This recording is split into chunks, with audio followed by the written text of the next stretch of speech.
গাজা যুদ্ধ টিকিয়ে রাখলেই ক্ষমতায় থাকতে পারবেন, তাই জোর করে যুদ্ধ চালিয়ে যাচ্ছেন ইসরায়েলি প্রধানমন্ত্রী বেনিয়ামিন নেতানিয়াহু। কিন্তু ইসরায়েলের ভেতর থেকেই আওয়াজ উঠছে যুদ্ধ থামানোর। এ নিয়ে দিনের পর দিন ইসরায়েলে চলছে বিক্ষোভ।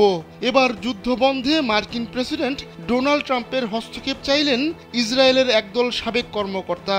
ওই তালিকায় রয়েছেন গোয়েন্দা সংস্থা মোসাদের সাবেক প্রধান তামির পার্দো, অভ্যন্তরীণ গোয়েন্দা সংস্থা শিন বেতের সাবেক প্রধান আমি আয়লান ও ইসরায়েলি প্রতিরক্ষা বাহিনীর সাবেক ডেপুটি প্রধান মাতান ভিলনাই।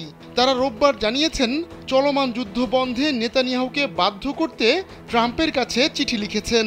অবশ্য তাদের সঙ্গে রয়েছেন পুলিশ, আমলা ও ইসরায়েলের নিরাপত্তা গ্রুপের কমান্ডার সহ শত শত সাবেক কর্মকর্তা।